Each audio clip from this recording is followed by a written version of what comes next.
Cost management का syllabus discuss.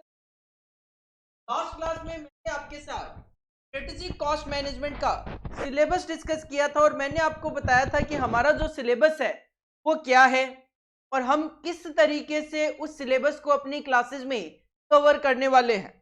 तो आज हम अपना फर्स्ट चैप्टर स्टार्ट करेंगे, that is life cycle costing. हमारे स्टडी मटेरियल के अकॉर्डिंगली मैं बात करूं तो स्टडी मटेरियल के अकॉर्डिंगली ही हमारा स्टडी नोट नंबर 1 है और स्टडी नोट नंबर 1 का फर्स्ट पार्ट ही है life cycle costing. Sir, life cycle costing, वैसे तो मैंने आपको लास्ट क्लास में बताया था कि लाइफ साइकिल कॉस्टिंग जो चैप्टर है इसकी हमारे एग्जाम पॉइंट ऑफ व्यू से क्या रिलेवेंसी है।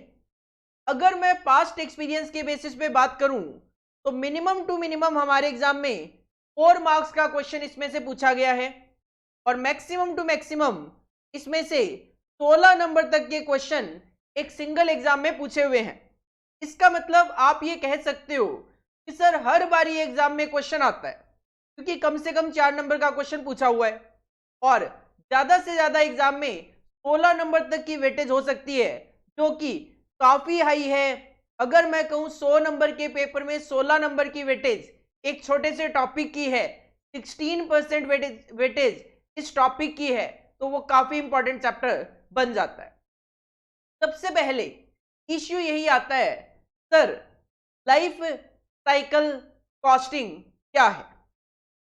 सबसे पहले इश्यू यही आता है कि सर लाइफ साइकिल कॉस्टिंग है क्या।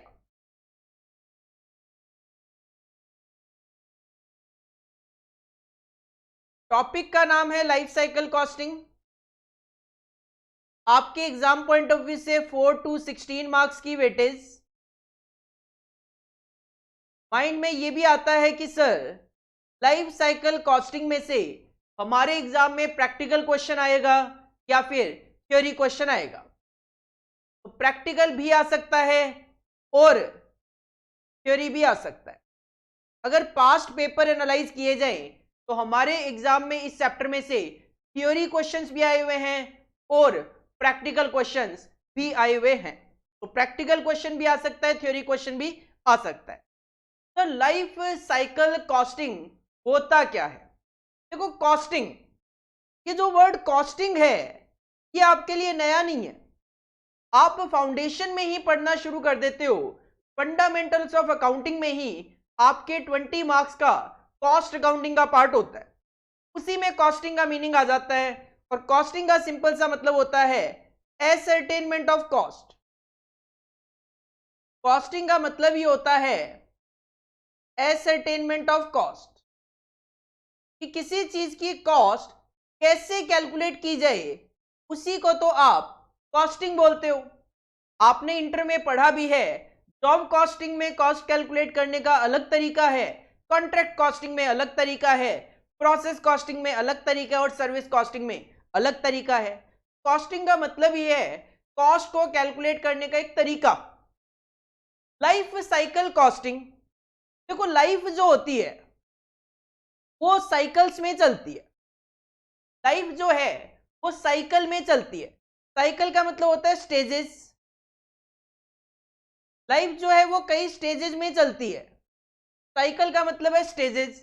जैसे हम ह्यूमंस जो हैं, हमारी लाइफ साइकिल क्या होती है, बचपन, फिर हम एडल्ट होते हैं, सिंपल बात कहूं पहले चाइल्ड, उसके बाद एडल्ट और उसके बाद ओल्ड और उसके बाद फाइनली डेथ। और स्टार्टिंग में आप बर्थ भी कंसिडर कर सकते हो।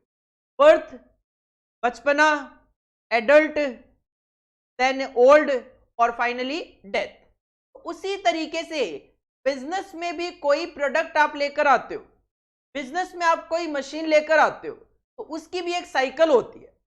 यहां पे जो साइकिल होती है लाइफ की, यहां पे जो साइकिल होती है लाइफ की, तो 4 स्टेजेस में डिवाइड किया गया, वो हम डिस्कस करेंगे और ये है लाइफ साइकिल कॉस्टिंग।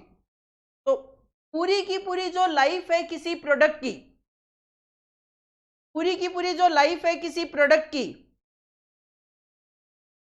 पूरी की पूरी लाइफ जो है किसी मशीन की,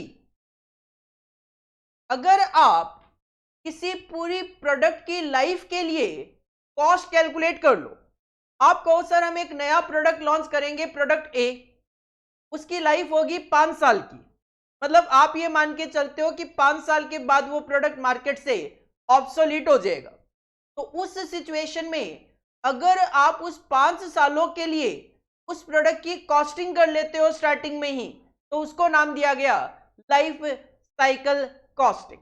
तो लाइफ साइकिल कॉस्टिंग क्या है? कॉस्ट कैलकुलेट करने का तरीका, किसी प्रोडक्ट की पूरी लाइफ की कॉस्ट कैलकुलेट करने का जो तरीका है, that is known as life cycle costing. अब बुकिश लैंग्वेज में इसको किस तरीके से लिखा जाए वो हम यहां पे पढ़ लेते हैं एक बार। लाइफ साइकिल कॉस्टिंग क्या है? 3 पॉइंट में मीनिंग दिया गया है। Life cycle costing aims at cost ascertainment. किसकी कॉस्ट एसर्टेनमेंट? किसी प्रोडक्ट की, किसी प्रोजेक्ट की, etcetera over its projected life. अगर आप कहते हो प्रोडक्ट ए की लाइफ होगी 5 साल की, उस 5 साल के लिए उस प्रोडक्ट की कॉस्ट कैलकुलेट कर लेना ही लाइफ साइकिल कॉस्टिंग है। अगर आप कहते हो प्रोडक्ट बी की लाइफ 3 साल की होगी, तीनों सालों की अभी से कॉस्ट कैलकुलेट कर लो, वही लाइफ साइकिल कॉस्टिंग है। It is a system that tracks and accumulate the actual cost and revenue attributable to cost object, that is product, from its inception to its abandonment। Inception का मतलब होता है starting और अबंडनमेंट का मतलब होता है जब तक आप उसको छोड़ते नहीं हो। तो किसी प्रोडक्ट की स्टार्टिंग से लेकर एंड तक अगर आप कॉस्ट कैलकुलेट कर लेते हो तो बस वही लाइफ साइकिल कॉस्टिंग कहलाता है। समटाइम्स द टर्म्स, इसके लिए क्रेडल टू ग्रेव वर्ड भी यूज किया जाता है, वॉम्ब टू टॉम्ब कॉस्टिंग भी बोला जाता है। Convey the meaning of fully capturing all cost associated with the product from its initial to the final stages. देखो वर्डिंग क्या है, cradle to grave costing. Cradle क्या होता है? क्रेडल का मतलब होता है एक तरीके से बर्थ। क्रेडल का मतलब होता है बर्थ। क्रेडल का मतलब होता है बर्थ। और ग्रेव, ग्रेव आप समझते हो, ग्रेव वो होता है ना जिसमें मरे हुए आदमी को दफनाया जाता है। तो क्रेडल का मतलब होता है बर्थ और ग्रेव का मतलब होता है डेथ। किसी भी प्रोडक्ट की, प्रोजेक्ट की बर्थ से लेकर डेथ तक की कॉस्ट कैलकुलेट कर लेना लाइफ साइकिल कॉस्टिंग में कवर है। या फिर वॉम्ब टू टॉम्ब। वॉम्ब जब बच्चा गर्भ में होता है, मतलब एक तरीके से वॉम्ब का मतलब ही यहाँ पे बर्थ है और टॉम्ब का मतलब अगेन यहाँ पे डेथ से है। तो बस ये वर्डिंग्स है। लाइफ साइकिल कॉस्टिंग को आप क्रेडल टू ग्रेव कॉस्टिंग भी बोल सकते हो, वॉम्ब टू टॉम्ब कॉस्टिंग भी बोल सकते हो। सिंपल अगर मैं कहूं लाइफ साइकिल कॉस्टिंग क्या है, लाइफ साइकिल कॉस्टिंग में हम इंसेप्शन से लेकर एंड तक, इनिशियल से लेकर फाइनल स्टेज तक, या फिर इंसेप्शन से लेकर अबंडनमेंट तक की अगर कॉस्ट कैलकुलेट कर लें किसी भी प्रोडक्ट या प्रोजेक्ट की, तो उसको लाइफ साइकिल कॉस्टिंग नाम दिया गया। सर लाइफ साइकिल कॉस्टिंग का मीनिंग समझ में आ गया। अब इसमें कुछ मीनिंग और गिवन है। अब जो थ्योरी पार्ट है वो करवाऊंगा तो मैं सारा का सारे थ्योरी पार्ट में डिस्कस करूंगा, बट मैं अपने अकॉर्डिंगली डिस्कस करूंगा, उस सीक्वेंस में डिस्कस नहीं करूंगा जिस सीक्वेंस में आपके स्टडी मटेरियल में है। जैसे मुझे लगेगा आपको किस तरीके से, कब बेटर तरीके से आप उन चीजों को अंडरस्टैंड कर पाओगे, उसी के अकॉर्डिंगली मैं उन वर्डिंग्स को, उन मीनिंग्स को डिस्कस करूंगा। आते हैं नेक्स्ट मीनिंग पे, that is product life cycle. देखो लाइफ साइकिल कॉस्टिंग की मैं बात करूं तो स्पेसिफिकली वहां पे जरूरी नहीं है कि आप प्रोडक्ट वर्ड यूज करो, आप प्रोजेक्ट वर्ड यूज करो। बस हाँ बिजनेस के पॉइंट ऑफ व्यू से हम पढ़ते हैं तो प्रोडक्ट और प्रोजेक्ट वर्ड यूज कर लेते हैं। तो एक नया वर्ड ले आया, प्रोडक्ट लाइफ साइकिल। तो सिंपल सी मैं बात करूं, अगर आप एक प्रोडक्ट की इंसेप्शन से लेकर अबंडनमेंट तक की कॉस्ट कैलकुलेट कर लेते हो, वो भी as per cost accounting principles, तो हम उसको प्रोडक्ट लाइफ साइकिल कॉस्टिंग बोल देते हैं। 2 पॉइंट में यहां पे प्रोडक्ट लाइफ साइकिल का मीनिंग गिवन है। सर बिल्कुल ये थ्योरी पॉइंट नहीं है, बिल्कुल ये थ्योरी सब्जेक्ट नहीं है, बट किसी भी प्रैक्टिकल पॉइंट को समझने के लिए आपको थोड़ा सा बेस, थोड़ा सा थ्योरी कॉन्सेप्ट तो पता होना चाहिए। Product life cycle is a pattern of expenditure, sales level, revenue and profit over the period from new idea generation to the deletion of product from product range। Product life cycle क्या है? किसी product को बनाने का जब आपके mind में idea आता है, तब से लेकर जब तक वो प्रोडक्ट आप मार्केट से वापस विड्रॉ नहीं कर लेते कि अब ये मार्केट में ऑब्सोलीट हो जाएगा, इस बीच में जो भी एक्सपेंडिचर, जो भी सेल्स लेवल, जो भी रेवेन्यू, जो भी प्रॉफिट आपको लगता है जनरेट होगा, उसको कैलकुलेट कर लेना ही लाइफ साइकिल कॉस्टिंग का टारगेट है। Product life cycle spans the time from initial, starting में आपको करनी पड़ती है research and development on a product, to when customer servicing and support is no longer offered for the product. Starting होती है research and development से और ending होती है कि अब किसी तरीके का कोई कस्टमर सपोर्ट देने की जरूरत नहीं है क्योंकि प्रोडक्ट मार्केट में बिकना खत्म हो गया। For products like motor vehicles, this time Spain may range from 5 to 7 years। Normally आप देखोगे मार्केट में गाड़ी आती है तो वो 5 से 7 साल तक सरवाइव करती है, उसके बाद वो मार्केट से ऑब्सोलीट होना शुरू हो जाती है। क्यों? एडवांस्ड टेक्नोलॉजी की वजह से नए नए मॉडल में मार्केट में आ जाते हैं, जिसकी वजह से वो पुराने मॉडल मार्केट से आउट होते जाते हैं। फॉर सम बेसिक फार्मास्यूटिकल्स की बात करें, द टाइम स्पेन में be more 7 to 10 years।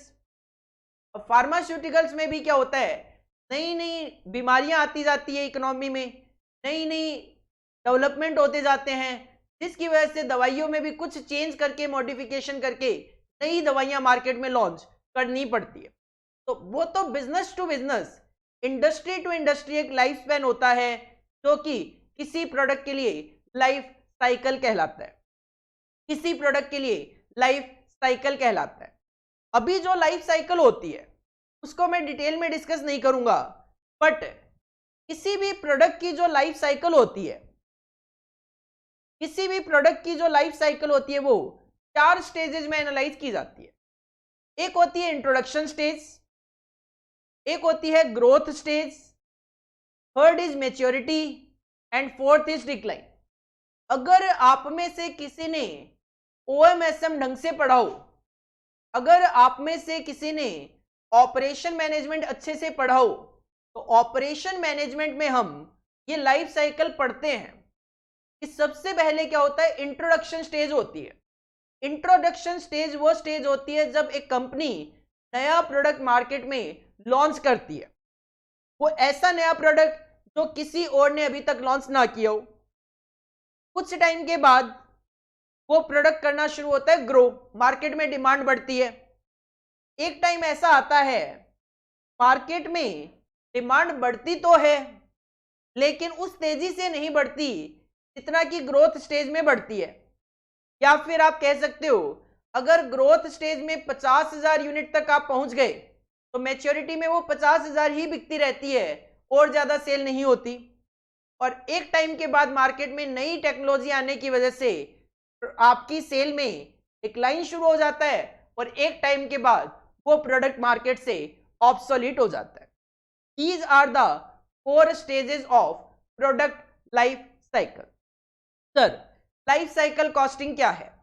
Simple, अभी आपको माइंड में क्या रखना है, life cycle costing is also known as cradle to grave costing, form to tomb costing. इसमें एक ऑर्गेनाइजेशन एक प्रोडक्ट या प्रोजेक्ट की कॉस्ट कैलकुलेट करती है, from its inception to abandonment, from initial stage to final stage, from cradle to grave, from वॉर्म to tomb. Simple. Sir cost calculate करनी है तो ऑफ कोर्स हम पहले से ही कॉस्ट अकाउंटिंग पढ़ते हैं, फाउंडेशन में पढ़ा, थोड़ा सा introduction to cost accounting, CMA inter first group में भी पढ़ा, सेकंड ग्रुप में भी पढ़ा। कहीं ना कहीं आपको आइडिया है कि कॉस्ट कैलकुलेट करना है तो कोई ना कोई स्टेटमेंट तो बनेगा। तो यहां पे लाइफ साइकिल कॉस्टिंग में कॉस्ट कैलकुलेट करने के लिए जो स्टेटमेंट बनाया जाता है that is of course known as cost sheet, that is of course known as cost sheet. जैसे ही मैंने वर्ड आपके रखा कॉस्ट शीट, आपके माइंड में क्लिक किया होगा क्या सर ये कॉस्ट शीट वही है तो हमने इंटर लेवल पे बनाई थी? ऑफ कोर्स नहीं, ये थोड़ी सी अलग तरीके की कॉस्ट है। हालांकि टारगेट तो वही है कॉस्ट कैलकुलेट करना, बट ये कॉस्ट शीट वो नहीं है। जैसे कि आपको याद होगा आप एक कॉस्ट शीट बनाते थे प्रोडक्ट की, जबकि आप सर्विस कॉस्टिंग में जाके सर्विस की कॉस्ट शीट अलग बनाते थे। वैसे ही यहाँ पे लाइफ साइकिल कॉस्टिंग में लाइफ साइकिल कॉस्ट शीट बनती है। यहाँ पे लाइफ साइकिल कॉस्ट शीट बनती है। लाइफ साइकिल कॉस्ट शीट को आप life cycle operating income statement भी बोल सकते हो, क्योंकि हम इसके अंदर प्रॉफिट भी कैलकुलेट कर लेते हैं। Now the issue is sir life cycle cost sheet बनती कैसे है? कॉस्ट को एसर्टन करने के लिए हम बनाते हैं कॉस्ट शीट। कौन सी cost sheet? Life cycle cost sheet. Now the issue is sir ये बनती कैसे है? देखो लाइफ साइकिल कॉस्ट शीट बनती कैसे है, फॉर्मेट देखने से पहले यहां पे इसके पार्ट समझो। लाइफ साइकिल कॉस्ट शीट को 3 पार्ट्स में एनालाइज किया गया। लाइफ साइकिल कॉस्ट शीट को 3 पार्ट्स में डिवाइड किया गया। आपने अभी अभी लाइफ साइकिल कॉस्टिंग और प्रोडक्ट लाइफ साइकिल कॉस्टिंग का मीनिंग देखा, जिसमें हमने कहा इंसेप्शन। इंसेप्शन मतलब जब आपके माइंड में आइडिया आता है कि ये प्रोडक्ट हम लेकर आएंगे, तब से लेकर जब तक वो प्रोडक्ट मार्केट में ऑब्सोलीट ना हो जाए, तब तक के सारे खर्चे हम यहाँ पे कवर करने की कोशिश करते हैं। तो एक्चुअल में लाइफ साइकिल कॉस्ट शीट में जो खर्चे दिखाए जाते हैं वो 3 स्टेजेस में दिखाए जाते हैं। पहले जो खर्चे होते हैं उनको बोला जाता है pre production cost. Pre production cost, pre production कह दो, प्री मैन्युफैक्चरिंग कह दो, एक ही बात है। प्री प्रोडक्शन और प्री मैन्युफैक्चरिंग का मतलब है मैन्युफैक्चरिंग स्टार्ट होने से पहले के खर्चे। और मैन्युफैक्चरिंग स्टार्ट होने से पहले के खर्चों की अगर मैं बात करूं, नॉर्मली प्रोडक्ट की डिजाइनिंग करना, उस पर रिसर्च एंड डेवलपमेंट का खर्चा लगाना, ये नॉर्मली खर्चे होते हैं जो किसी प्रोडक्ट पे मैन्युफैक्चरिंग से पहले आपको लगाने पड़ते हैं। जब ये खर्चे हो जाते हैं उसके बाद आप प्रोडक्शन करना शुरू कर सकते हो। जब आप प्रोडक्शन करना शुरू करते हो तो जो खर्चे आते हैं that is known as production cost. Production cost कह दो, मैन्युफैक्चरिंग कॉस्ट कह दो, एक ही बात है। प्रोडक्शन कॉस्ट हमें पता है नॉर्मली क्या होती है, मटेरियल, लेबर, ओवरहेड, ये जो खर्चे हैं these are covered in production cost. अब प्रोडक्शन भी हो गया तो उसके बाद बेचना भी तो है, दैट इज आफ्टर प्रोडक्शन, या जिसको आप पोस्ट मैन्युफैक्चरिंग कॉस्ट बोल सकते हो, पोस्ट प्रोडक्शन कॉस्ट बोल सकते हो। पोस्ट प्रोडक्शन कह दो, पोस्ट मैन्युफैक्चरिंग कह दो, एक ही बात है। मैन्युफैक्चरिंग के बाद के खर्चे जो कि नॉर्मली क्या होंगे, मार्केटिंग से रिलेटेड खर्चे, एडवर्टीजमेंट के खर्चे, डिस्ट्रीब्यूशन से रिलेटेड खर्चे, कस्टमर को सर्विस देने से रिलेटेड खर्चे, ये सारे के सारे आप कवर कर सकते हो। तो life cycle cost sheet 3 parts में बनती है। सबसे पहले उसमें शो किया जाता है pre manufacturing cost, then manufacturing cost, then post production cost. Cost का टोटल कर लेते हैं और अगर आप सेल्स में से कॉस्ट को माइनस करोगे तो ऑफ कोर्स आपको प्रॉफिट मिल जाएगा। सर किस तरीके से बनानी है, क्या फॉर्मेट है, तो इसके लिए हम हेल्प ले लेते हैं अपनी बुक की। थ्योरी सारी कराऊंगा जो भी इसमें मैंने लिखी है, बट लास्ट में, क्योंकि कहीं ना कहीं पहले मेरा टारगेट है 16 नंबर का अगर क्वेश्चन एग्जाम में आता है तो किस तरीके से हैंडल किया जाए। थ्योरी आएगी, 4 नंबर की आएगी, कैसे लिखनी है वो हम यहाँ पे ऑफ कोर्स डिस्कस कर लेंगे। फॉर्मेट ऑफ कॉस्ट शीट, और ये कॉस्ट शीट किसकी है? ये लाइफ साइकिल कॉस्टिंग की कॉस्ट शीट है। आप इसको लाइफ साइकिल कॉस्ट शीट बोल सकते हो, आप इसको लाइफ साइकिल कॉस्ट शीट बोल सकते हो। अगर आपसे लाइफ साइकिल इनकम स्टेटमेंट पूछा जाए तो भी यही बनाना है। अगर आपसे लाइफ साइकिल बजट बनाने के लिए बोला जाए तो भी यही बनाना है। कॉस्ट शीट कह दो, इनकम स्टेटमेंट कह दो, बजट कह दो, लाइफ साइकिल में तीनों के लिए एक ही स्टेटमेंट बनाना है। तो कॉलम में हम नॉर्मली ये स्टेटमेंट बना लेते हैं, पर्टिकुलर्स और अमाउंट। दो कॉलम में हम ये स्टेटमेंट बना लेते हैं, पर्टिकुलर्स और अमाउंट। और हमें ये भली भांति पता है, अगर मैं अपने रेवेन्यू दैट इज सेल्स में से कॉस्ट माइनस कर दूं तो मैं पहुंच जाऊंगा प्रॉफिट पे। नॉर्मल कॉन्सेप्ट है, सेल में से कॉस्ट माइनस करोगे प्रॉफिट पे पहुंच जाएंगे। अब लाइफ साइकिल कॉस्टिंग में जो कॉस्ट है उसको 3 पार्ट में शो किया जाता है। One is pre manufacturing cost, second is manufacturing cost, and third is post manufacturing cost. Sir pre manufacturing cost में कौन कौन से खर्चे होते हैं? Normally research and development, planning से रिलेटेड खर्चे, डिजाइनिंग से रिलेटेड खर्चे, R&D, planning and designing. Manufacturing हमें पता ही है, या तो मटेरियल का खर्चा होता है या लेबर एंड ओवरहेड का खर्चा होता है, जिसको मिला के आप कन्वर्जन कॉस्ट बोल सकते हो। अलग अलग लिखना हो, लेबर एंड ओवरहेड लिख दिया जाता है। और के बाद पोस्ट मैन्युफैक्चरिंग खर्चे की बात करें, माल को बेचने के लिए सेलिंग एंड डिस्ट्रीब्यूशन के खर्चे, एडवर्टीजमेंट के खर्चे, after sale services. After sale services का मतलब टीवी बेचा तो उसको इंस्टॉल करने के लिए जो पर्सन आता है, फ्रिज लेकर आए तो डेमो दिखाने के लिए जो पर्सन आता है, ये क्या है, कंपनी के पॉइंट ऑफ व्यू से आफ्टर सेल सर्विसेज के खर्चे माने जाते हैं। या वारंटी में कोई माल था उसको रिप्लेस करना पड़ गया, वारंटी में कोई माल था उसकी फ्री ऑफ कॉस्ट रिपेयरिंग करके देनी पड़ गई आपको, ये सब क्या है, आफ्टर सेल सर्विसेज में कवर होता है। कहीं ना कहीं सिंपल आप याद रख सकते हो। तो लाइफ साइकिल कॉस्ट शीट कैसे बनती है? दो कॉलम पर्टिकुलर अमाउंट, सबसे पहले मुझे रेवेन्यू ले लेना है, जैसे कॉस्ट माइनस करनी है।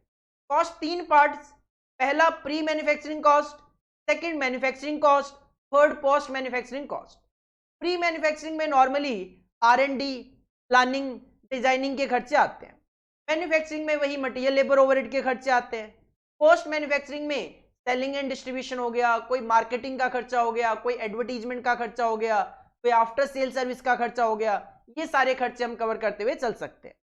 सेल में से कॉस्ट माइनस कर दो, आप अपने प्रॉफिट पे पहुंच जाएंगे, आप अपने प्रॉफिट पे पहुंच जाएंगे। आपको अपनी कॉपी में हेडिंग पुट करनी है, हेडिंग पुट करो लाइफ साइकिल कॉस्टिंग।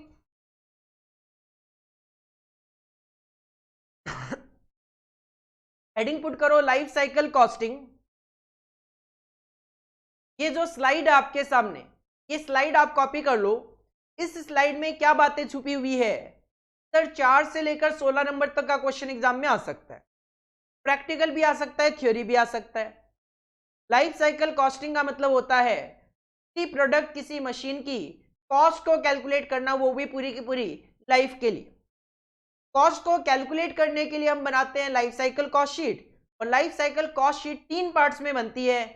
फिर कॉस्ट 3 पार्ट्स में शो की जाती है, प्री प्रोडक्शन, प्रोडक्शन और पोस्ट प्रोडक्शन कॉस्ट।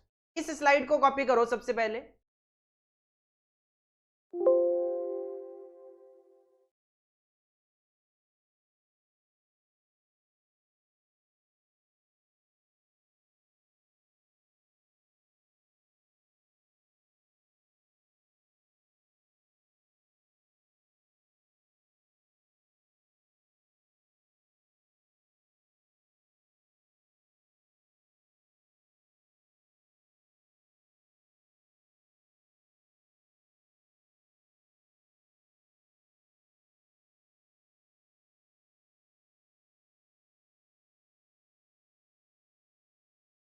इसके बाद आपको कॉपी करना है format of cost sheet. Heading put करो, हेडिंग पुट करो life cycle cost sheet oblique life cycle income statement oblique life cycle budget. कुछ चीजें ऐसी होगी जो कि आपके नोट्स में लिखी हुई है, बट फिर भी मैं आपको सजेस्ट करूंगा कॉपी करना है।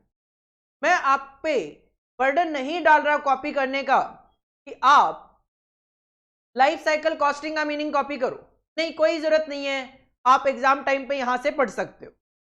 मैं आप पे बर्डन नहीं डाल रहा कि प्रोडक्ट लाइफ साइकिल का मीनिंग कॉपी करो, आप यहां से पढ़ सकते हो, बट मैं आप पे बर्डन डाल रहा हूं कि फॉर्मेट ऑफ कॉस्ट शीट यहां पे लिखा हुआ है, फिर भी आप खुद अपने हाथों से लिखो, क्योंकि हमें उस पे क्वेश्चंस करने हैं जो कि 16 नंबर तक जा सकते हैं। कहीं ना कहीं कुछ चीजें मैं आपको खुद बोल के बताऊंगा, ये चीजें नोट्स में लिखी हुई होते हुए भी आपको कॉपी करनी है। हेडिंग पुट कर लो life cycle cost sheet, life cycle income statement, life cycle budget. और ये फॉर्मेट जो है कॉस्ट शीट का, जो कि हम लाइफ साइकिल कॉस्टिंग में अप्लाई करने वाले हैं, इसको आप कॉपी कर लो।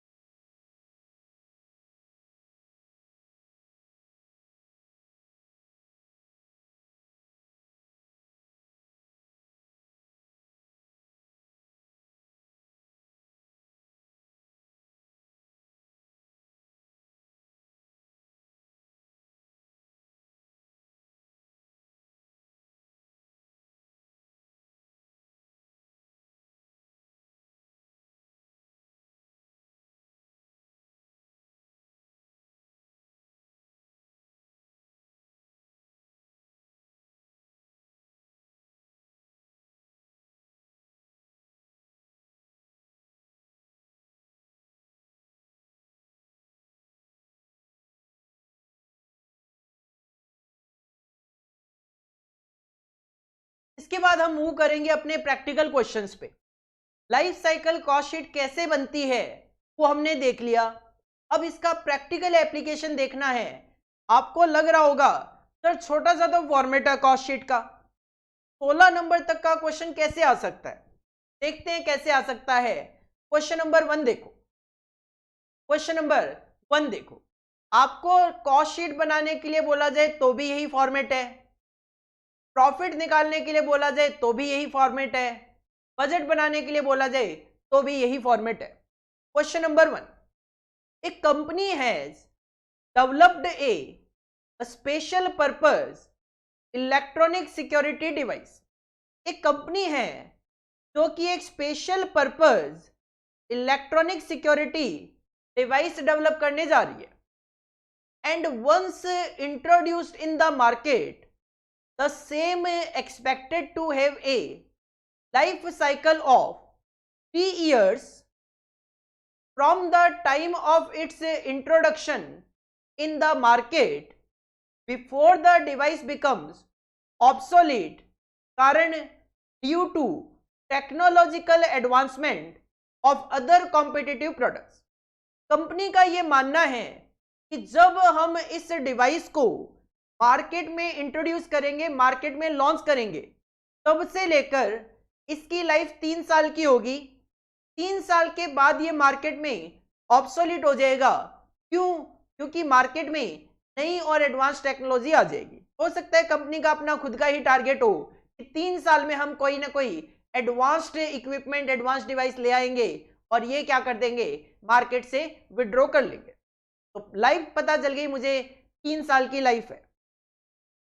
You have been asked by the company to prepare a product life cycle budget। Question हमसे चाहता है कि हम इस प्रोडक्ट की जो लाइफ साइकिल है 3 साल की, उसके लिए बजट बना के दें। बजट में क्या होगा, या तो कॉस्ट कैलकुलेट करोगे या इनकम कैलकुलेट करेंगे, डिपेंडिंग अपॉन डेटा। अगर मेरे पास रेवेन्यू गिवन होगा, सेल्स गिवन होगी, तो मैं इनकम कैलकुलेट कर लूंगा। अगर मेरे पास सेल और रेवेन्यू नहीं होगी तो मैं कॉस्ट कैलकुलेट करके छोड़ दूंगा। बाकी क्वेश्चन की रिक्वायरमेंट देख लेते हैं। The following information is available. Question ने आपको यह क्लियर कर दिया था कि इस प्रोडक्ट की 3 साल की लाइफ होगी और तीनों सालों का डेटा हमारे पास क्वेश्चन में गिवन है। कंपनी का एस्टिमेशन ये है number of units to be manufactured and sold कि फर्स्ट ईयर में हम 50,000 यूनिट बनाकर बेच लेंगे, सेकेंड ईयर में हम 2 लाख यूनिट्स बनाकर बेच लेंगे, थर्ड ईयर में हम 1,50,000 यूनिट बनाकर सेल कर लेंगे। सेलिंग प्राइस क्या होगा? तो प्राइस पर डिवाइस गिवन है 500, 400, 350। तो मेरे पास नंबर ऑफ यूनिट सोल्ड भी गिवन है और सेलिंग प्राइस भी गिवन है। इजीली मल्टीप्लाई करके हम रेवेन्यू कैलकुलेट कर सकते हैं। कॉस्ट पे आऊं तो pre production pre manufacturing cost में R&D and design cost given है 9 लाख फर्स्ट ईयर में, सेकेंड ईयर में 1 लाख, थर्ड ईयर में नहीं, कि थर्ड ईयर तो लास्ट ईयर, ये लास्ट ईयर में क्या रिसर्च एंड डेवलपमेंट पे खर्चा करोगे, और थर्ड ईयर में ही कर दोगे तो फिर 4/5 में ईयर में प्रोडक्ट आपका चलना चाहिए। प्रोडक्शन कॉस्ट की बात करें तो प्रोडक्शन कॉस्ट में यहां पे एक तो वेरिएबल कॉस्ट है आपकी पर डिवाइस 200, 150, 150, नंबर ऑफ यूनिट से मल्टीप्लाई करके टोटल वेरिएबल कॉस्ट कैलकुलेट की जा सकती है। फिक्स्ड कॉस्ट गिवन है 70 लाख इन ईच ईयर। इसके बाद पोस्ट मैन्युफैक्चरिंग में मार्केटिंग कॉस्ट गिवन है, वेरिएबल कॉस्ट पर डिवाइस 170, 60 और फिक्स्ड कॉस्ट गिवन है 30 लाख। देन सेकेंड ईयर में थोड़ी कम हो गई 25 लाख और थर्ड ईयर में भी 25 लाख। और पोस्ट प्रोडक्शन में ही डिस्ट्रीब्यूशन कॉस्ट भी गिवन है, variable cost per device 50 rupee in each year और fixed cost in totality 10 lakh rupees. Question क्या चाहता है हमसे? पॉइंट नंबर 1, एक एक करके पॉइंट देखेंगे, दोनों एक साथ पॉइंट कभी नहीं पढ़ेंगे ताकि कंफ्यूजन ना हो। फर्स्ट पॉइंट में क्वेश्चन कहता है prepare the budgeted life cycle operating profit. वैसे तो क्वेश्चन ने ऊपर ही बोल दिया था कि आपको प्रोडक्ट लाइफ साइकिल बजट बनाना है, लेकिन नीचे क्लियर कर दिया कि आपको प्रॉफिट कैलकुलेट करके देना है। इसका मतलब रेवेन्यू में से कॉस्ट माइनस करके मैं प्रॉफिट कैलकुलेट कर दूंगा और फॉर्मेट अप्लाई करूंगा लाइफ साइकिल कॉस्ट शीट का। आओ हेडिंग पुट करेंगे आंसर नंबर 1। हेडिंग पुट करेंगे आंसर नंबर 1।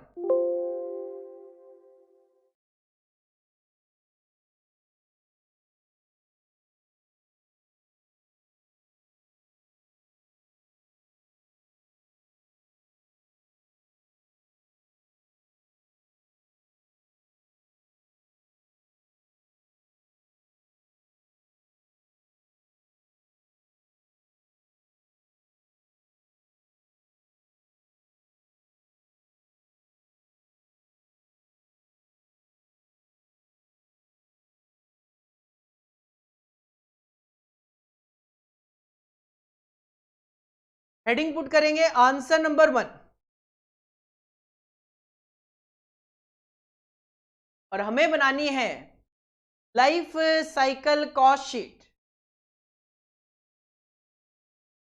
तो आप यहां पे लाइफ साइकिल बजट भी बोल सकते हो, लाइफ साइकिल कॉस्ट शीट भी बोल सकते हो, लाइफ साइकिल इनकम स्टेटमेंट भी बोल सकते हो। पर्टिकुलर्स और अमाउंट कॉलम में ये आपका स्टेटमेंट चलता है। पर्टिकुलर्स तो लेना ही है अपने को। पर्टिकुलर्स के अलावा इस क्वेश्चन में 3 सालों का आपके पास अलग अलग डेटा गिवन है। तो ये हो जाएगा हमारा ईयर 1, ये हो जाएगा आपका ईयर 2 और ये हो जाएगा आपका ईयर 3। अगर कोई कंपनी या प्रोडक्ट का नाम है तो कंपनी तो एक कंपनी है, special purpose electronic security device है, तो ऐसे कोई प्रोडक्ट का नाम भी नहीं है। तो आप सिंपल लाइफ साइकिल बजट लिख सकते हो। 4 कॉलम यहाँ पे बनेंगे पर्टिकुलर्स और 3 सालों के लिए अलग अलग year 1, year 2, year 3। As per format सबसे पहले हम कंसीडर करेंगे रेवेन्यू। एज पर क्वेश्चन आप कह रहे हो कि 50,000 यूनिट हम सेल करेंगे फर्स्ट ईयर में एट द रेट ऑफ 500। तो फर्स्ट ईयर में 50,000 आप यूनिट सेल करेंगे at the rate of 500। Second year में आपका एस्टिमेशन है 2 लाख यूनिट सेल हो जाएगी at the rate of 400। At the rate of 400 और थर्ड ईयर में 1,50,000 यूनिट सेल होगी 350 पे, 1,50,000 यूनिट सेल होगी at the rate of 350। Calculate करो जरा, 50,000 into 500 that will come 25 crore, that will come 25 crores। 2 lakh into 400 8 crore।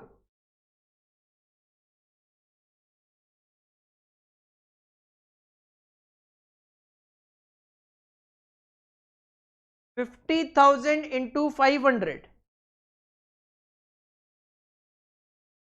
ये 2 करोड़ 50 लाख है। फर्स्ट ईयर में सेल जो है कम ही होती है, ज्यादा तो नहीं होती, 2 करोड़ 50 लाख ही है।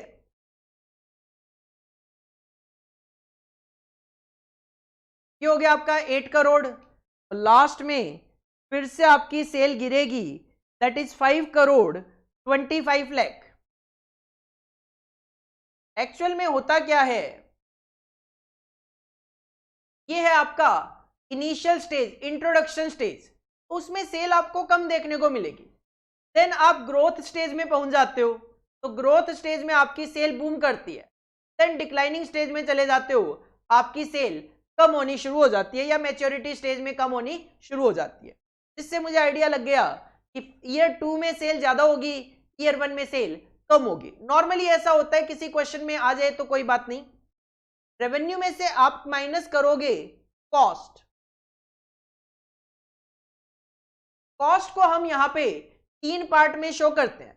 सबसे पहले हम शो करते हैं pre manufacturing cost. Pre manufacturing cost की मैं बात करूं तो क्वेश्चन में प्री मैन्युफैक्चरिंग कॉस्ट एक सिंगल गिवन है, R&D एंड डिजाइन कॉस्ट।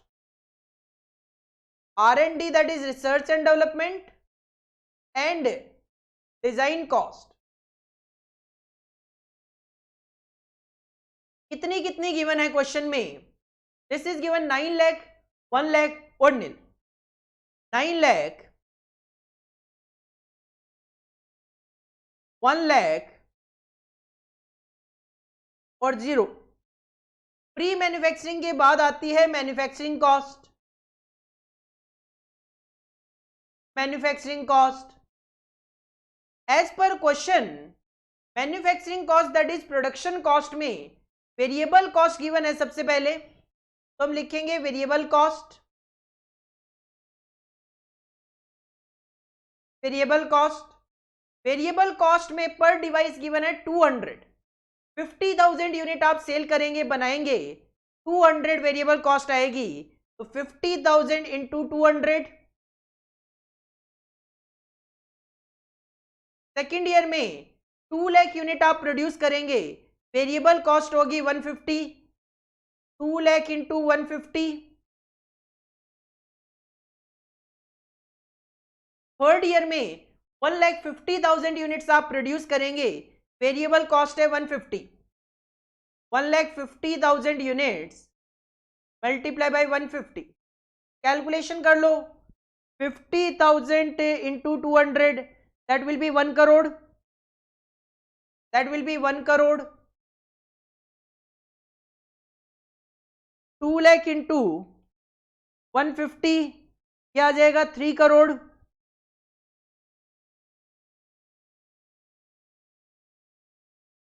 और finally 1,50,000 into 150 it will B 2 crore 25 lakh.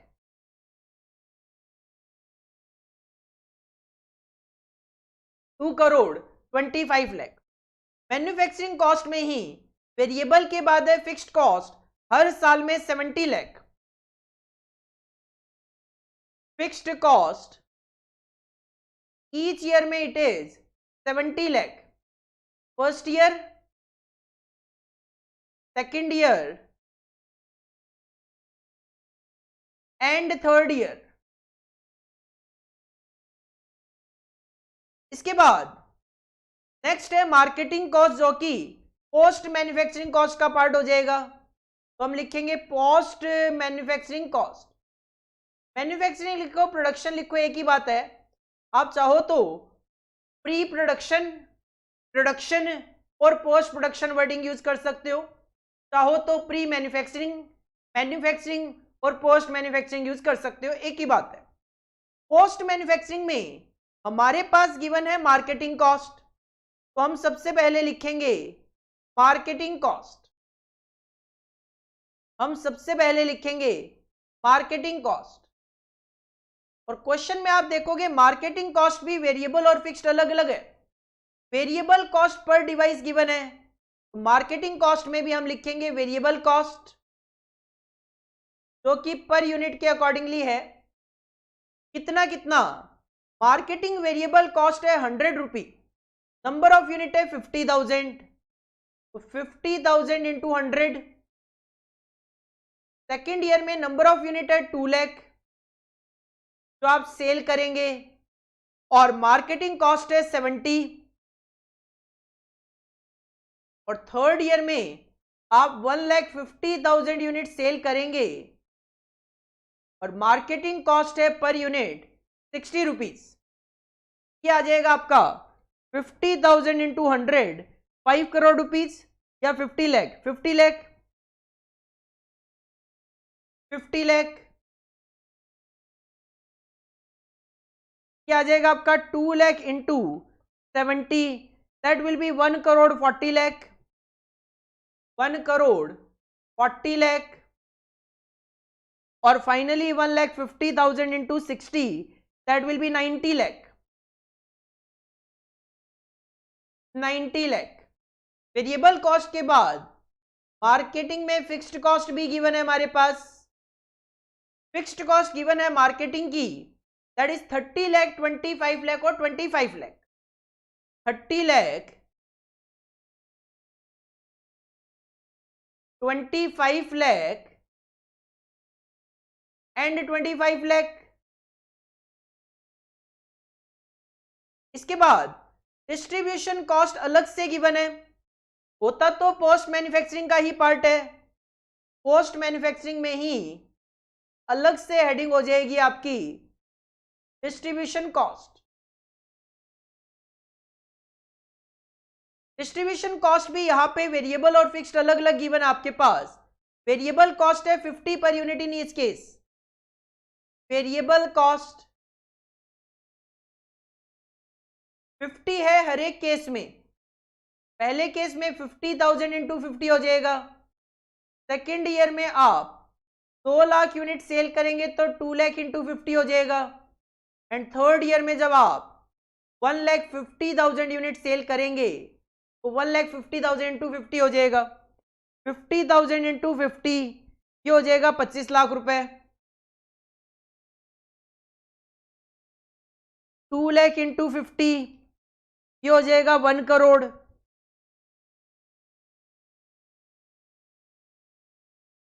Last case में 1,50,000 into 50, 75 lakh, 75 lakh. Fixed cost भी गिवन है, डिस्ट्रीब्यूशन की फिक्स्ड कॉस्ट कांस्टेंट है, each year 10 lakh rupees, each year 10 lakh rupees, 10 lakh आ जाएगा, 10 लाख। सारी की सारी कॉस्ट जो क्वेश्चन में गिवन थी वो मैंने लिख दी as per format of life cycle cost sheet.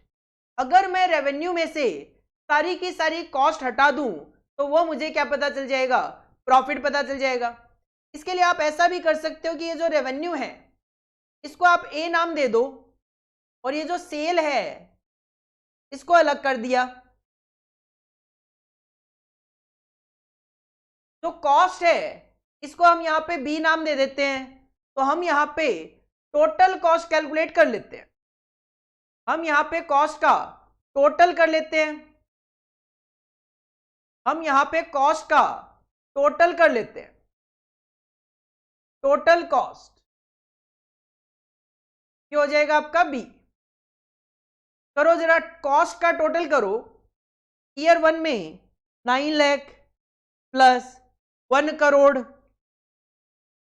Plus 70 lakh plus 50 lakh plus 30 lakh plus 25 lakh plus 10 lakh, तो टोटल आ गया मेरा यहां पे 2,94 लाख।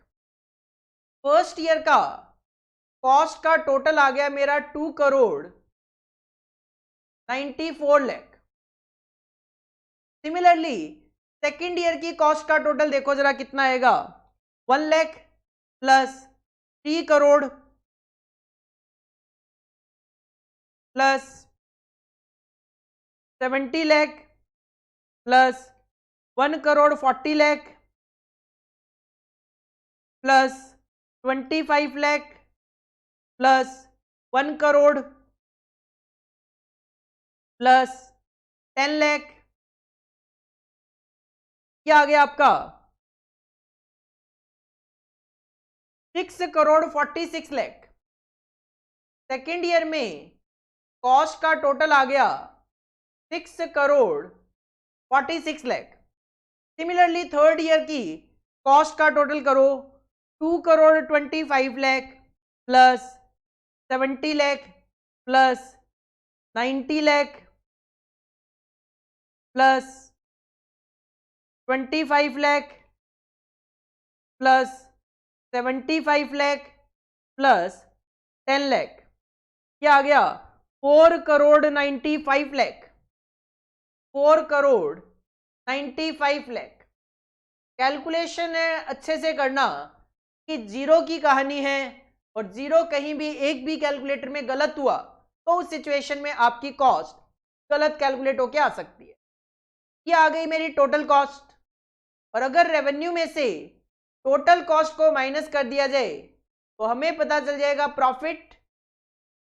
ऐसा बिल्कुल जरूरी नहीं है कि आप रेवेन्यू को ए नाम दो, कॉस्ट को बी नाम दो, नहीं, आप रेवेन्यू लिखो, कॉस्ट लिखो, रेवेन्यू में से कॉस्ट को माइनस करके प्रॉफिट दिखा दो।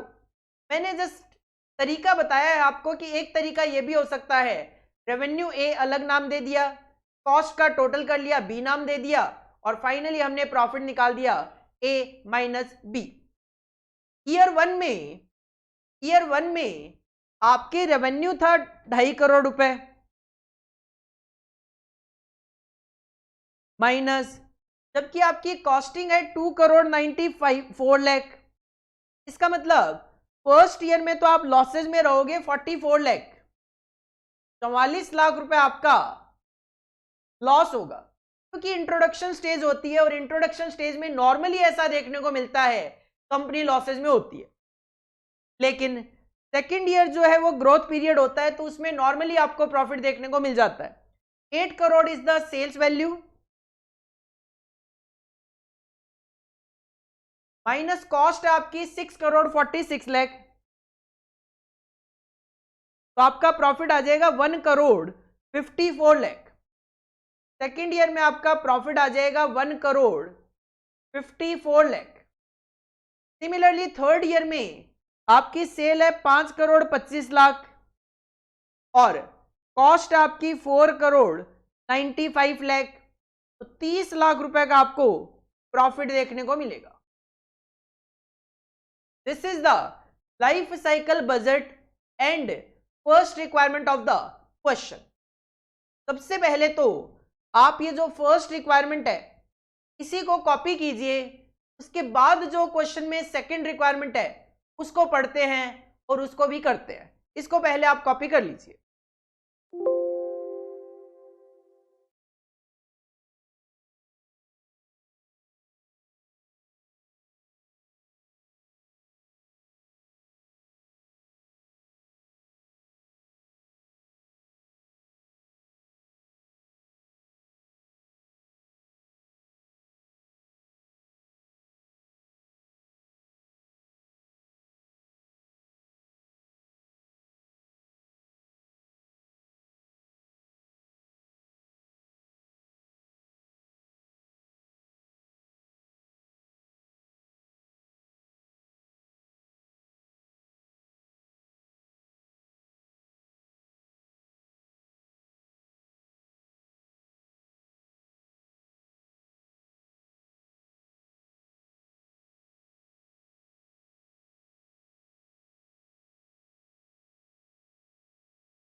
के बाद अगर हम सेकंड रिक्वायरमेंट देखें क्वेश्चन की, सेकंड रिक्वायरमेंट में कुछ चेंजेस किए गए हैं।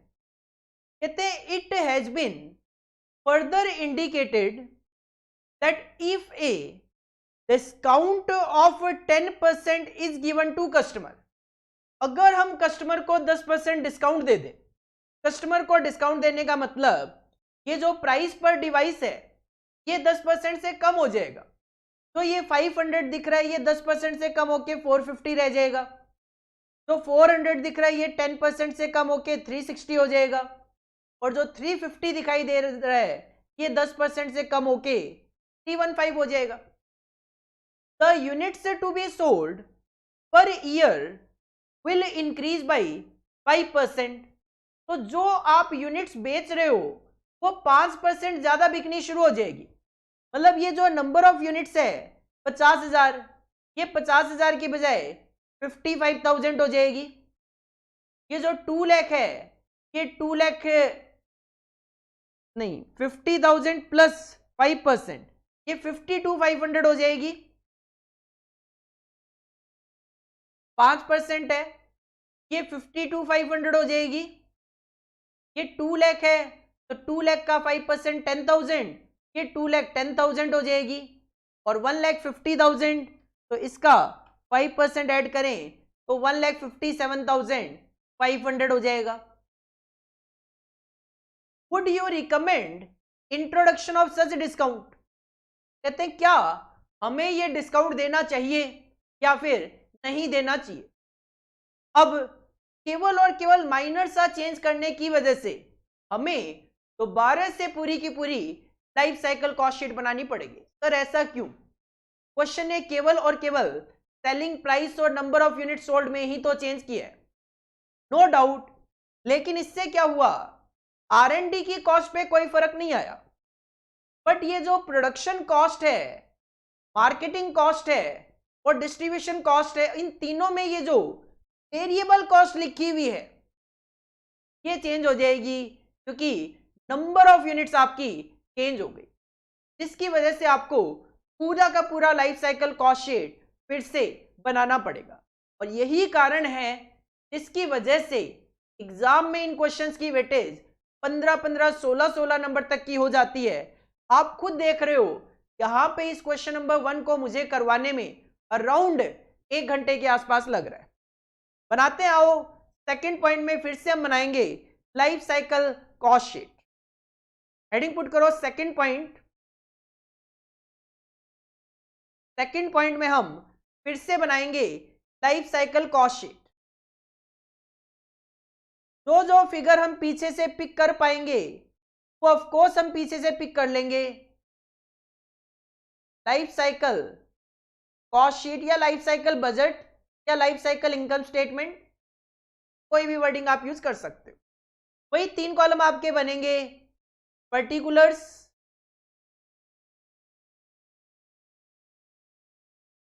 Year 1, year 2 and year 3। Year 1, year 2 and year 3। सबसे पहले हम कंसिडर करते हैं रेवेन्यू। रेवेन्यू की बात करें तो रेवेन्यू हो जाएगा चेंज। क्यों? क्योंकि क्वेश्चन में नंबर ऑफ यूनिट्स भी चेंज हो गई और क्वेश्चन में सेलिंग प्राइस भी चेंज हो गया। अब नंबर ऑफ यूनिट्स होगी 52,500 और सेलिंग प्राइस होगा 450। तो 52,500 multiply by 450, 52,500 multiply by 450। Of course आपको ये शो भी करना है कि ये 52,500 कहां से आया और 450 कहां से आया। इसके लिए आपको वर्किंग नोट में कैलकुलेशन शो कर देनी है। कर देता हूं मैं।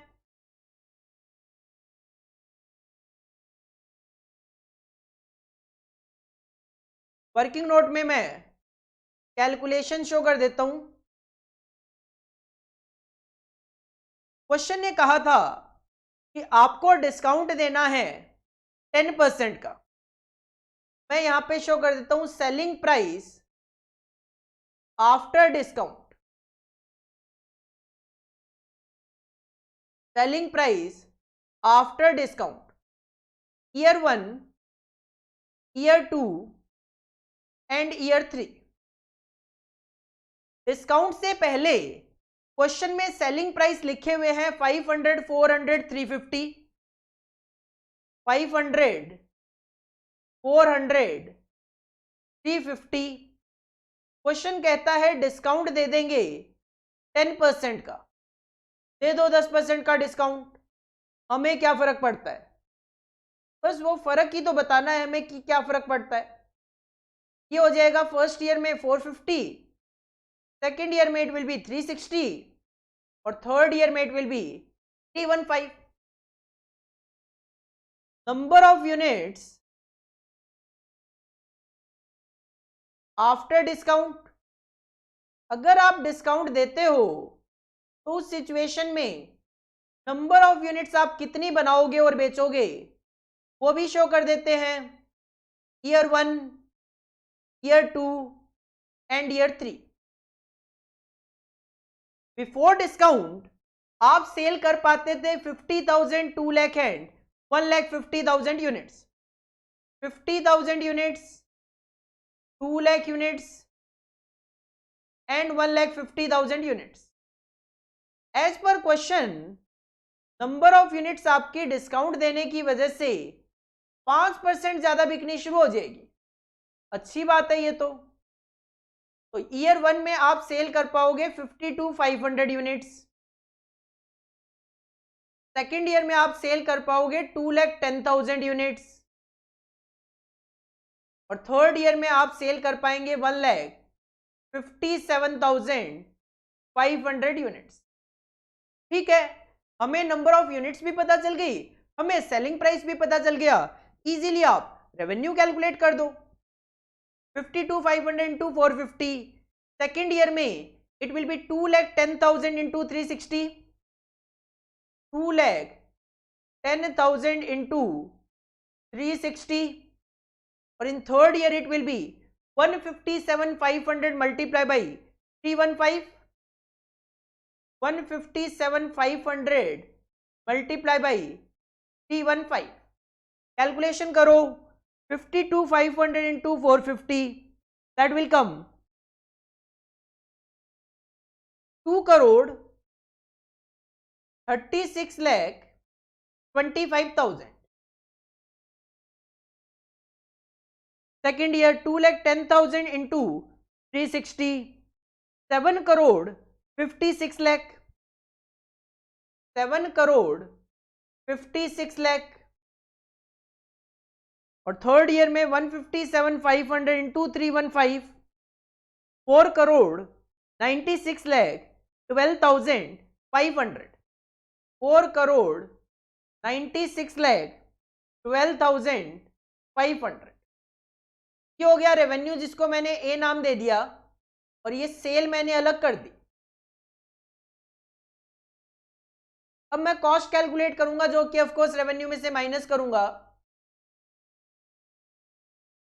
कॉस्ट हम 3 पार्ट में कैलकुलेट करेंगे। सबसे पहले आप लिखोगे pre manufacturing cost.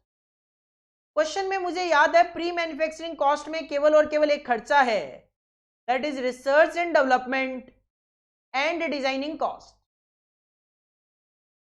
Research and development and design cost 9 lakh, 1 lakh और नील। 9 lakh, 1 lakh and 0। Pre manufacturing के बाद मैन्युफैक्चरिंग कॉस्ट स्टार्ट होती है।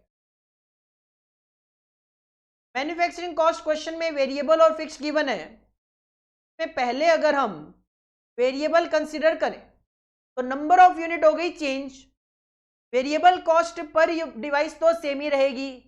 अब कैलकुलेशन होगी 52,500 इंटू 200, 52,500 इंटू 200। सेकेंड ईयर में 2,10,000 इंटू 150, 2,10,000 इंटू 150 और थर्ड ईयर में 1,57,500 मल्टीप्लाई बाई 150, 1,57,500 मल्टीप्लाई बाई 150. करो calculation. 52,500 into 200, that will be 1 crore 5 lakh. 1 crore 5 lakh.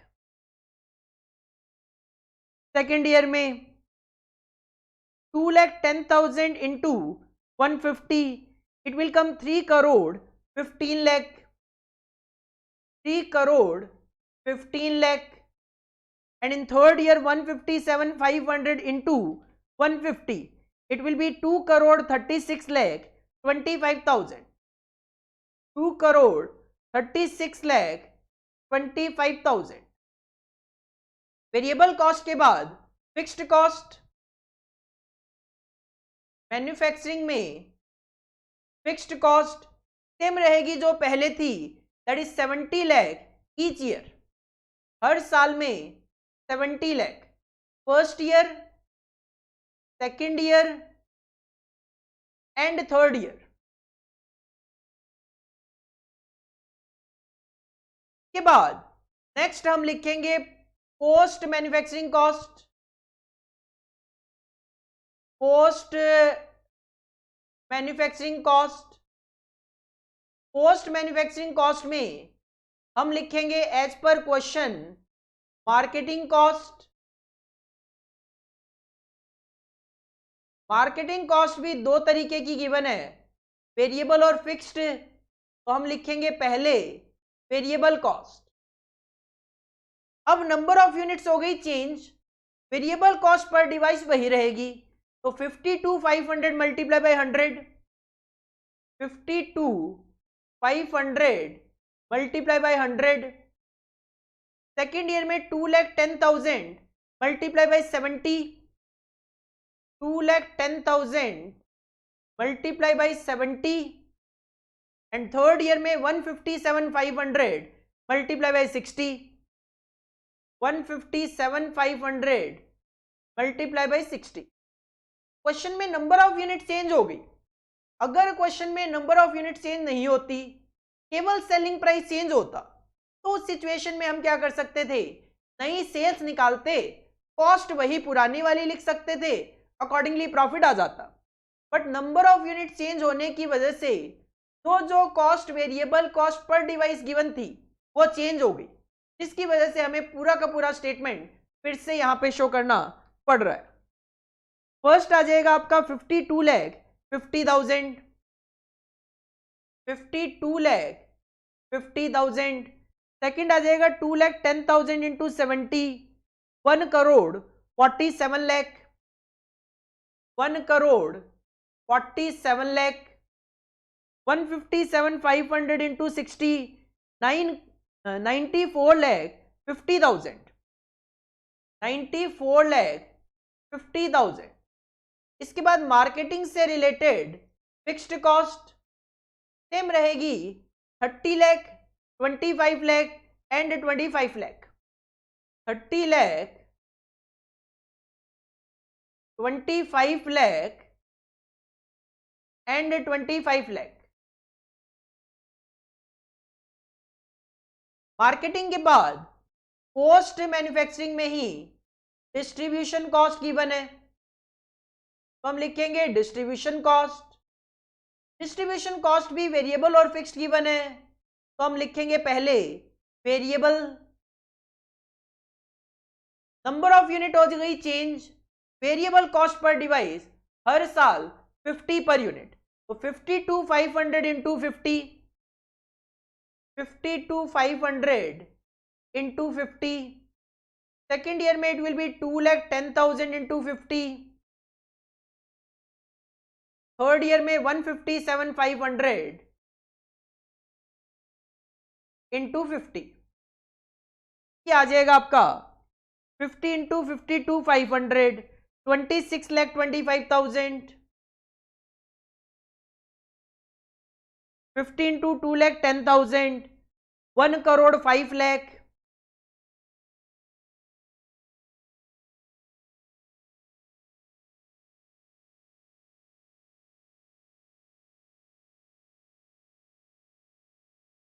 और लास्ट आ जाएगा आपका 157,500 इंटू 50, 78,75,000, 78,75,000। डिस्ट्रीब्यूशन में फिक्स्ड कॉस्ट भी गिवन है, जो कि हर साल 10 लाख रुपए गिवन है।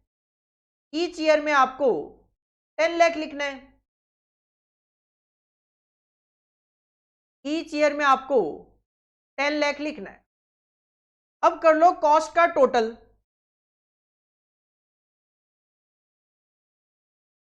अब कर लो कॉस्ट का total, that is total cost को मैं यहां पे बी बोल दूंगा। ध्यान से और अच्छे से कैलकुलेट करो टोटल कॉस्ट। फर्स्ट ईयर में 9 lakh plus 1 crore 5 lakh plus 70 lakh plus 52,50,000 plus 30 lakh plus 26,25,000 plus 10 lakh, क्या आ जाएगा आपका 3 करोड़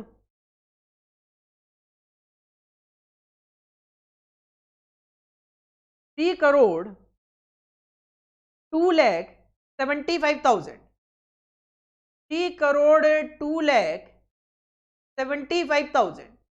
कैलकुलेशन चेक कर लीजिएगा आप, और अगर कोई मेरी गलती है तो बताइएगा जरूर, ताकि हम उसको करेक्ट कर सकें। कैलकुलेशन मिस्टेक तो हो सकती है।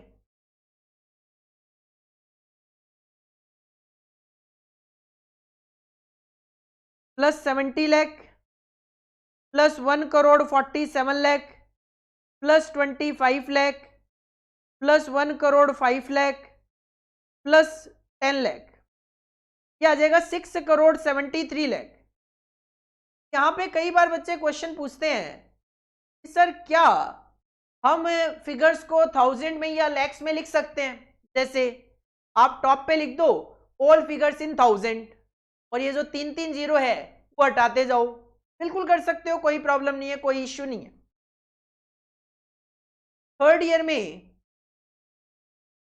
2 crore 36,25,000 plus 70 lakh plus 94,50,000 plus 25 lakh plus 78,75,000 plus 10 lakh.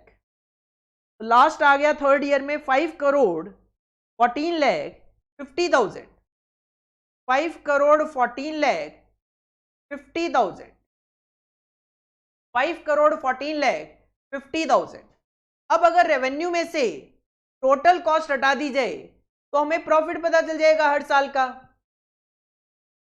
यहां पे प्रॉफिट ए माइनस बी, प्रॉफिट ए माइनस बी।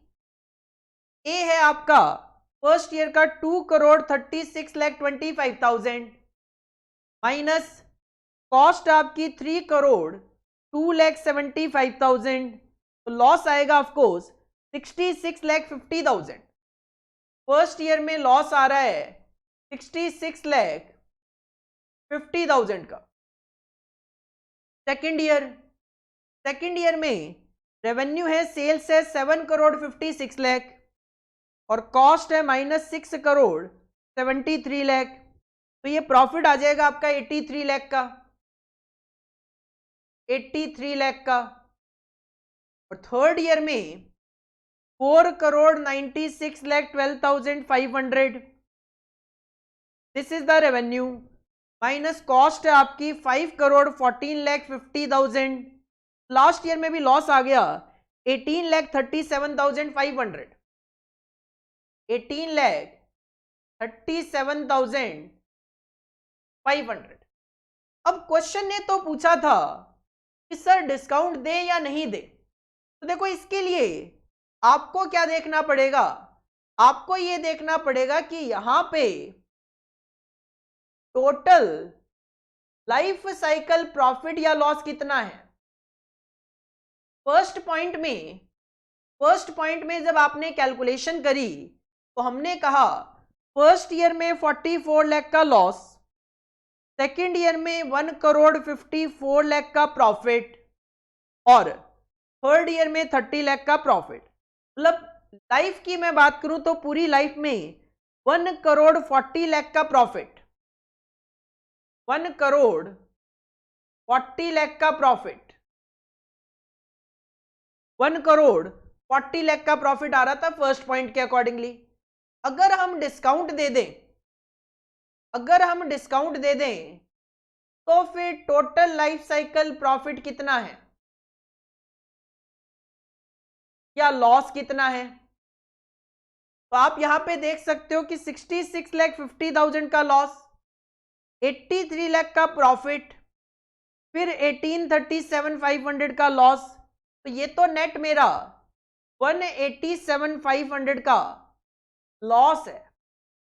तो इसका मतलब ये है कि पहले तो मुझे प्रॉफिट दिखाई दे रहे थे फर्स्ट पॉइंट में, सेकंड में मुझे लॉस दिखाई दे रहे हैं। इसका मतलब रिकमेंडेशन आपकी क्या होगी? रिकमेंडेशन होगी, क्वेश्चन की रिक्वायरमेंट थी would you recommend introduction of such discount, तो हम कहेंगे discount should not be introduce, discount should not be introduced due to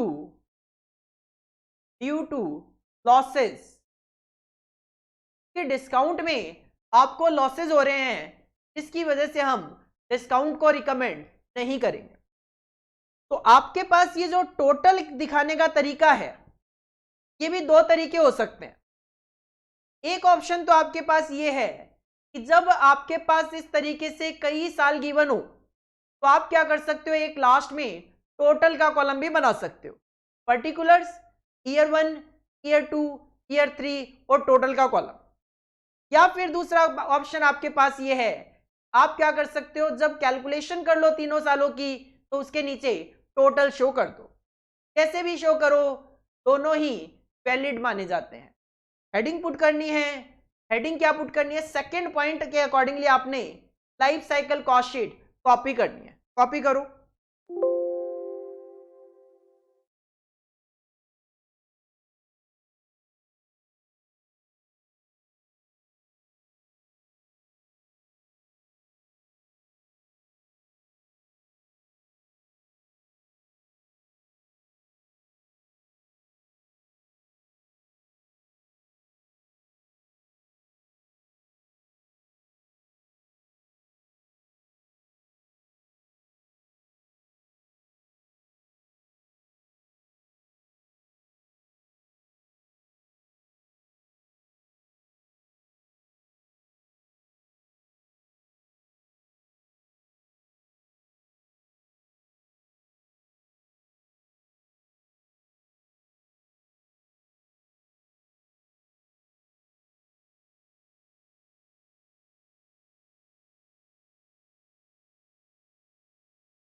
ये था आपका क्वेश्चन नंबर 1 का आंसर।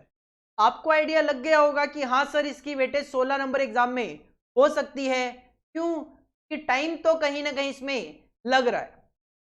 के बाद क्वेश्चन नंबर सेकंड हो गया, थर्ड हो गया, नो डाउट आप ट्राई करके देख सकते हो, नो डाउट आप ट्राई करके देख सकते हो, बट फिलहाल के लिए मैं आपको होमवर्क नहीं दे रहा। ट्राई जरूर करके आना आप, बट मैंडेटरी होमवर्क नहीं है। नेक्स्ट क्लास में मैं क्वेश्चन नंबर 2 से कंटिन्यू करूंगा। आज की क्लास में हमने केवल इतना ही देखा है कि स्टडी नोट नंबर 1 का पार्ट 1 लाइफ साइकिल कॉस्टिंग क्या है। जब हम किसी भी प्रोडक्ट या प्रोजेक्ट की पूरी लाइफ के लिए कॉस्ट शीट बनाते हैं, कॉस्ट कैलकुलेट करते हैं, प्रॉफिट कैलकुलेट करते हैं, बजट बनाते हैं, तो बस उसी को लाइफ साइकिल कॉस्टिंग नाम दिया गया। और उसके लिए हम बनाते हैं life cycle cost sheet, life cycle income statement या life cycle budget. Simple format है, सेल में से कॉस्ट को माइनस करना है। बस कॉस्ट को यहाँ पे शो करने का तरीका ये है कि हम यहाँ पे कॉस्ट को 3 पार्ट में शो करते हैं, प्री मैन्युफैक्चरिंग, मैन्युफैक्चरिंग और पोस्ट मैन्युफैक्चरिंग कॉस्ट। क्वेश्चन किस तरीके से पूछा जाता है, क्वेश्चन नंबर 1 मैंने आपको करवा दिया है। सेकंड क्वेश्चन आप ट्राई जरूर करके आइए, ताकि जब मैं आपको नेक्स्ट क्लास में करवाऊं तो आपको आइडिया रहे कि कहां पे आप कोई गलती अगर कर रहे थे तो कहां पे गलती कर रहे थे, नहीं कर रहे थे तो वेल गुड, सेकंड क्वेश्चन का आंसर गिवन है, आपके आंसर मैच हो जाएंगे। नेक्स्ट क्लास में आने से पहले जितना मैंने आज कराया रिवाइज करके आओ, बाकी हम नेक्स्ट क्लास में कंटिन्यू करते हैं। Thank you, all the best.